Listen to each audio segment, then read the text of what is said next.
Assalamualaikum warahmatullahi wabarakatuh. Berjumpa kembali bersama saya Duata Aprilia, calon guru penggerak angkatan 10 Kabupaten Tanggamus dari SDN 1 Talang Lebar. Pada kesempatan kali ini saya akan melakukan wawancara kepada dua kepala sekolah tentang pengambilan keputusan ketika mengalami dilema etika. Selamat menyaksikan.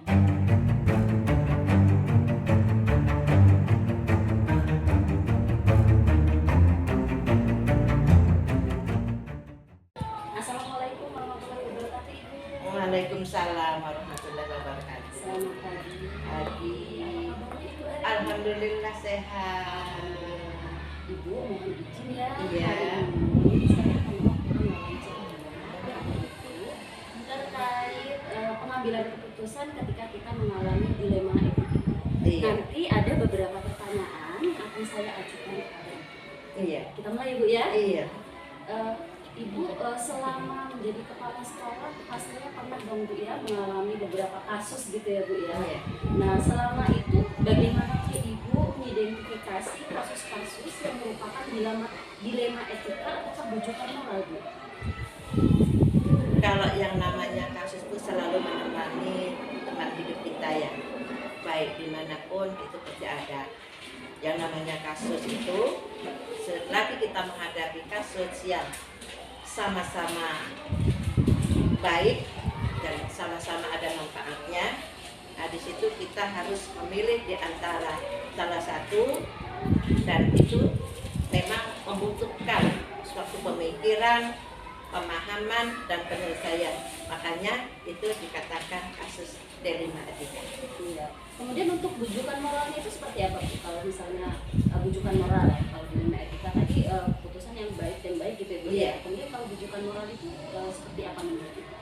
Kalau bujukan moral itu sikap ya ataupun tindak tanduk seseorang yang kira-kira akan mengambil keputusan untuk kita untuk menentukan kasus yang akan kita ambil dan kita akan selesaikan dengan cara musyawarah. Untuk pengambilan keputusan Ibu di sekolah ini, selama ini bagaimana Pak Ibu mengambil keputusan di sekolah, terutama untuk kasus-kasus di mana ada dua kepentingan yang sama, itu sama-sama benar atau sama-sama mengandung nilai kebajikan? Baiklah Bu, untuk mengambil suatu keputusan di sini saya tentunya ada kerjasama di antara mitra kita, itu Dewan Guru. Jadi di sini tidak ada kata-kata anak buah. Jadi guru itu jangan dikatakan anak buah. Guru itu mitra. Nah, kita untuk mengambil suatu keputusan dengan cara baik itu kita musyawarahkan, kita kumpulkan mitra-mitra kita bila perlu dengan warga sekolah dan pengurus yang lain untuk mengambil suatu keputusan.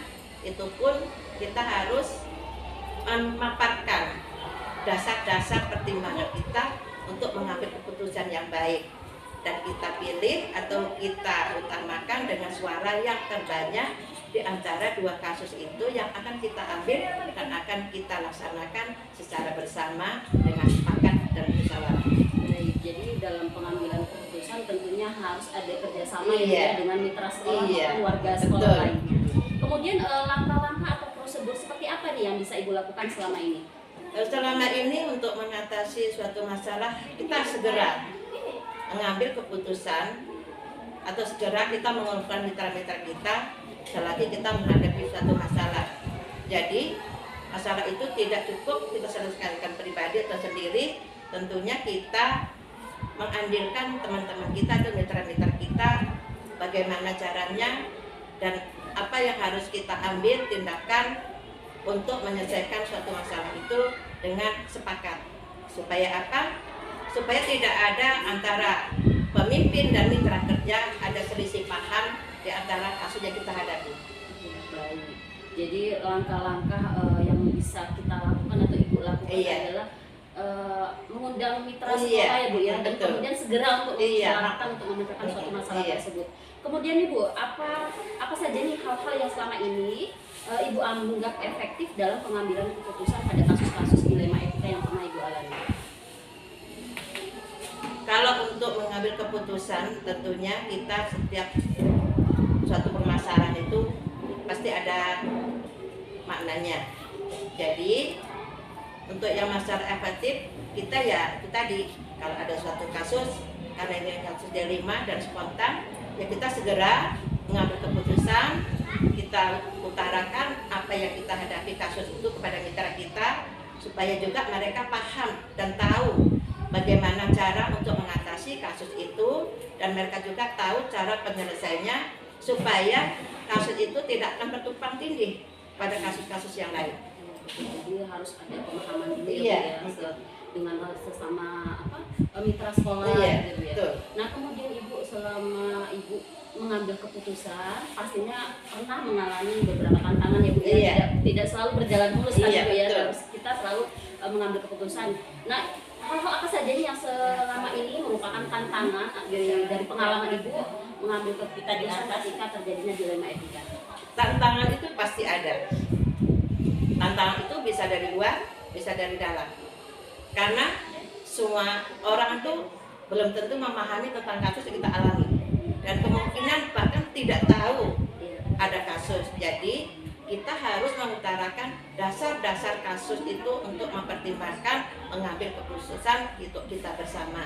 Jadi supaya mereka itu paham dan tahu bagaimana cara menghadapi kasus yang kita hadapi, yang dinamakan dilema etika, yang sama-sama baik, sama-sama ada manfaatnya, dan itu pun sebuah simalakama, dan harus kita pilih salah satu yang terbaik dan kita mengambil risiko yang paling kecil. Iya. Jadi kalau misalnya tantangan biasanya memang mitra sekolah itu memang belum paham. Tugas kita, tugas Ibu sebagai kepala sekolah memberi pemahaman dulu ya. Kita telusuri dulu nih masalahnya apa, gitu ya Bu ya. Nah kemudian apakah Ibu memiliki sebuah tata cara nih atau jadwal tertentu dalam sebuah penyelesaian kasus dilema etika? Apakah langsung menyelesaikan di tempat atau memiliki sebuah jadwal nih untuk menyelesaikannya? Kemudian bentuk atau prosedur seperti apa yang Ibu jalankan?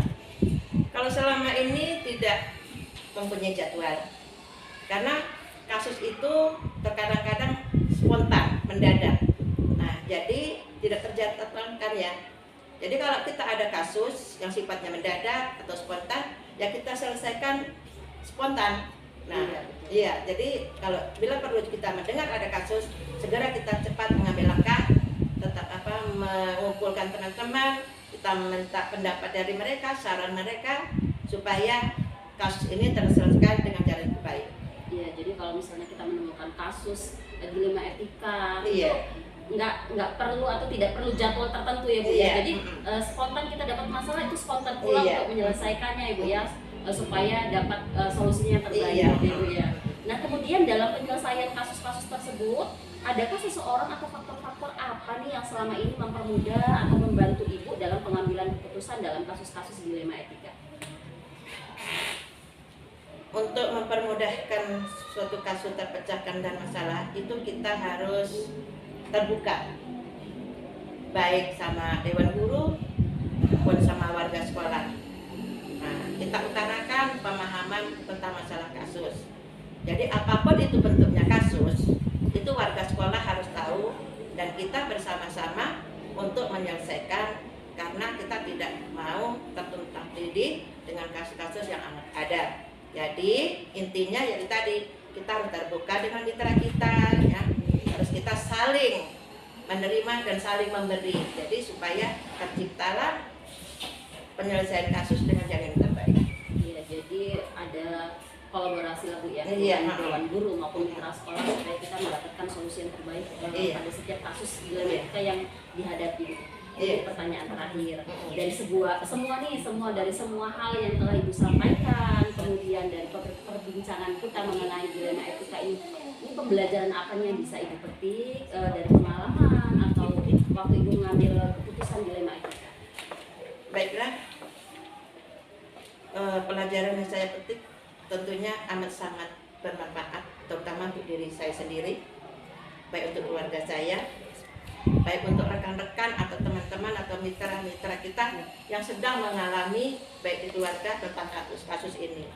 Dan semoga juga dengan adanya kasus ini, karena kita sebagai manusia hidup ya yang selalu berkembang dan membutuhkan dan saling membutuhkan di antara yang lain. Jadi itu tadi maknanya amat sangat baik dan semoga bermanfaat. Kasus ini bisa membuka pikiran kita, mata kita untuk selalu berusaha mencari yang terbaik di antara kepala sekolah dan mitra guru. Terima kasih Bu. Jadi pengalaman yang bisa dipetik, kita bisa mendapatkan pembelajaran yang baik ya Bu ya, untuk menyelesaikan segala masalah yang ada gitu, terutama masalah dilema etika. Ya Ibu, mungkin hanya itu saja Ibu pertanyaan dari saya. Saya ucapkan banyak terima kasih ya Bu ya. Semoga perbincangan kita ini mendapatkan manfaat untuk kita semua. Amin. Dan saya juga bisa semakin paham bagaimana sih cara pengambilan keputusan ketika kita mengalami dilema etika. Sekali lagi terima kasih ya Ibu ya. Assalamualaikum warahmatullahi wabarakatuh.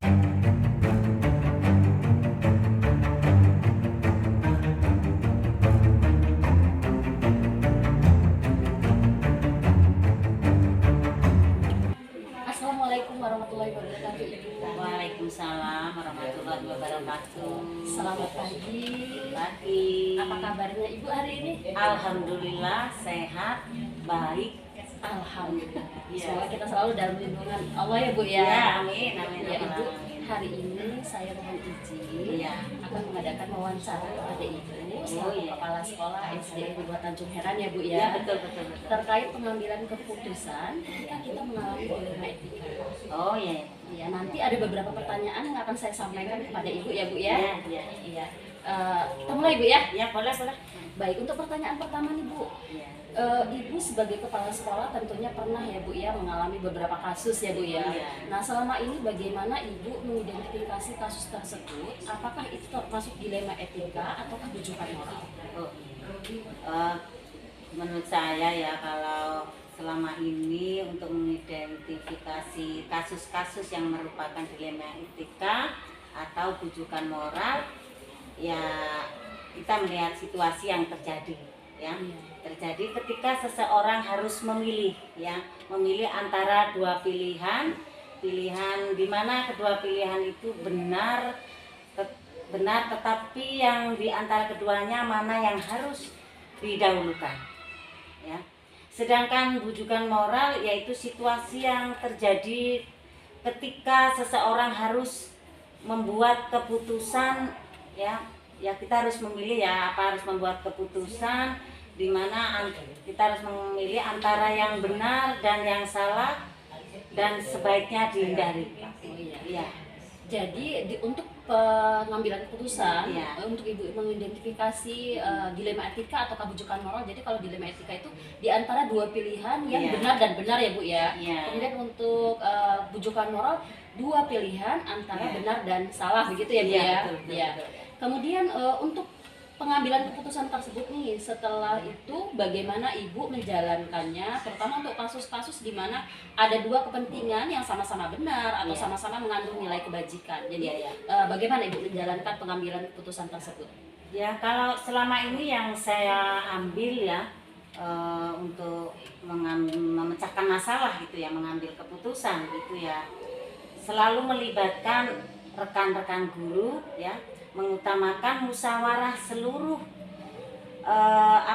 termasuk staf-staf yang lain ya di sekolah ini dilibatkan untuk mempertimbangkan dan mencari solusi dengan meminta saran dan pendapatnya ya Bu ya, pendapat dari wakil kepala sekolah, dari guru, di mana semua itu untuk menganalisis dampak dari yang timbul dari keputusan yang akan diambil ya.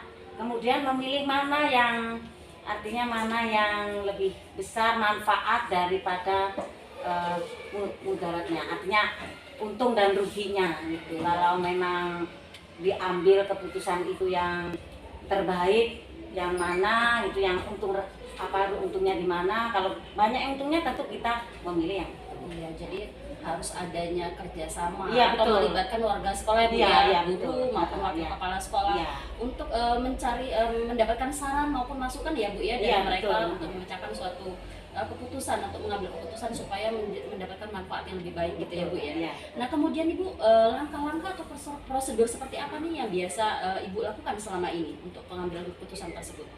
Tentu mengkomunikasikan ya, selain musyawarah kita mengkomunikasikan dengan para wakil kepala sekolah ya, wakil kepala sekolah atau guru, tetap jika perlu komite sekolah ya, dan terus menganalisis dampak positif ya, dampak baiknya atau dampak negatifnya yang akan timbul ya.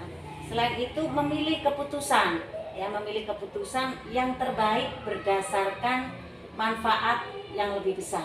Iya, jadi langkah-langkahnya Ibu melihat dulu dampaknya Bu Iya. ya. Apakah banyak positif Iya. atau banyak negatifnya Iya, betul. begitu ya? Iya. Iya Bu. Baik, terima kasih Ibu. Kemudian selanjutnya Ibu, hal-hal apa saja nih Bu yang selama ini Ibu anggap efektif dalam pengambilan keputusan pada kasus-kasus dilema etika? Ya menurut saya ya, kalau keputusan yang efektif itu diambil adalah teknik dari bawah ke atas, yaitu dari mungkin dewan guru, terus baru ke atas kepala sekolah gitu ya, atau musyawarah dengan teman-teman guru dalam pengambilan keputusan. Itu menurut saya itu sangat penting. Saya tidak bisa memutuskan sendiri, jadi apa yang masalah itu saya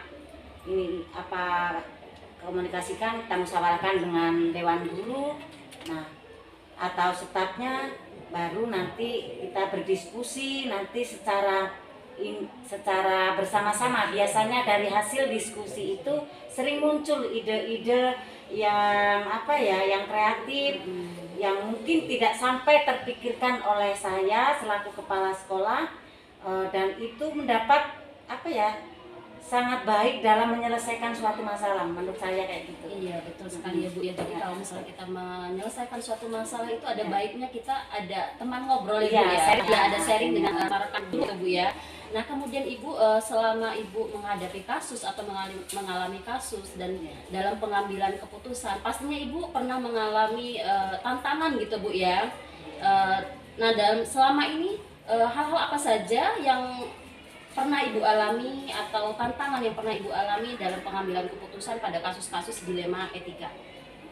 Ya, hal-hal yang mungkin tantangan yang ada dalam pengambilan keputusan tentu ada ya. Masalah yang paling sensitif di sekolah pada umumnya terkait pada pengelolaan dana sekolah, dan tantangannya adalah bagaimana memberikan pemahaman kepada teman-teman yang mungkin belum memahami pokok permasalahan, sehingga sering membuat dugaan atau menimbulkan kecurigaan ya kepada kepala sekolah. Untuk mengatasi tantangan tersebut, beliau menerapkan transparansi pengelolaan, mulai dari melibatkan seluruh pihak dalam penyusunan rencana kegiatan dan anggaran sekolah sampai rancangan penggunaan dana tersebut. Jadi tantangan yang sering Ibu alami adanya mungkin dugaan dari dewan guru yang lain, kalau misalnya mereka belum tahu nih masalahnya apa gitu. Jadi tantangan itu memberikan pemahaman ya Bu kepada rekan-rekan guru yang lain. Nah Ibu kemudian jika Ibu mengalami masalah untuk mengambilkan keputusan tersebut, apakah Ibu ada tata kala ataupun jadwal tertentu dalam sebuah penyelesaian kasus dilema etika? Apakah Anda langsung menyelesaikan di tempat atau memiliki sebuah jadwal untuk menyelesaikannya? Kemudian bentuk atau prosedur seperti apa yang Ibu jalankan? Kalau menurut saya itu melihat bentuk masalahnya, jenis masalahnya ringan atau berat. Kalau masalah itu ringan, diselesaikan dalam waktu itu juga. Tetapi kalau masalah itu berat, tentu butuh waktu dan pemikiran sehingga dijadwalkan. Karena kalau masalah berat tentu dimusyawarahkan dulu ya, penyelesaiannya bagaimana, nanti dampaknya bagaimana yang akan kita diselesaikan. Nah itu, maka dari itu ya kalau menurut saya ya melihat jenisnya, kalau ringan ya selesaikan waktu itu juga, kalau berat ya mungkin Itu butuh musyawarah ya Bu waktu, ya. musyawarah dulu karena itu menyangkut keputusan. Iya, dengan bersama ya Bu Iya, ya. iya. Oh, begitu ya Bu ya. Jadi jadwal itu tidak dijadwalkan tertentu ya Bu ya. Tidak. Tergantung jenis masalahnya, Iya. apakah itu ringan ataukah berat gitu ya Bu ya. Betul. Jadi kalau masalahnya ringan bisa diselesaikan waktu itu juga, kita selesaikan di waktu itu Selesaikan, juga. iya. Jadi kalau misalnya masalahnya berat, perlu Iya. musyawarah, nah gitu kita jadwalkan lagi gitu ya Bu ya. Betul. Nah kemudian Ibu dalam menyelesaikan masalah tersebut, adakah seseorang atau faktor-faktor apa yang selama ini mempermudah atau membantu Ibu dalam pengambilan keputusan dalam kasus-kasus dilema etika? Ya kalau saya yang faktor-faktor yang selama ini mempermudah, membantu dalam mengambil keputusan, pertama itu kan kepala sekolah ya, yang paling terdekat. Terus dengan apa ya, dengan membantu dan pengambilan keputusan adalah para wakil kepala sekolah dan ruang lingkup yang lebih luas yang mungkin komite atau lingkungan sekolah yang bisa kita ajak musyawarah. Iya, Iya. jadi harus ada andil warga Iya. sekolah yang Iya, lain ya Bu ya. iya. Nah Ibu nih pertanyaan terakhir nih. Iya, Dari semua hal yang telah disampaikan dari perbincangan kita, iya. kira-kira ada pembelajaran apa nih yang bisa Ibu petik dari pengalaman cara Ibu mengambil keputusan dilema etika ini? Ya. Yaitu yang pertama, jangan mengambil keputusan sendiri dalam hal musyawarah apapun ya. Kalau ada masalah jangan mengambil keputusan sendiri, yang pertama. Yang kedua, selalu meminta sumbang saran ya, yang melibatkan guru dan staf. Keputusan ya yang dihasilkan itu dapat yang dapat dipertanggungjawabkan bersama. Iya, jadi pembelajaran yang bisa Ibu petik, Ya. artinya dalam mengalami kasus kita pengambilan keputusan itu tidak bisa kita putuskan sendiri ya Bu Betul, ya. ya. Perlu sumbangsi atau saran Ya, maupun saran. masukan dari Ya. rekan-rekan kita yang lain ya Bu ya. Mungkin itu saja Ibu pertanyaan Ya. yang saya sampaikan kepada Ibu. Terima kasih banyak atas waktu yang telah diberikan. Semoga perbincangan kita ini memberi manfaat untuk kita Ya, semua. amin, ya. Dan saya juga semakin paham nih Bu, bagaimana sih cara pengambilan keputusan ketika kita Iya. mengalami dilema etika. Ya. Sekali lagi terima kasih Ya, Ibu. sama-sama. Wassalamualaikum warahmatullahi Waalaikumsalam wabarakatuh Ibu. warahmatullahi wabarakatuh. Terima kasih.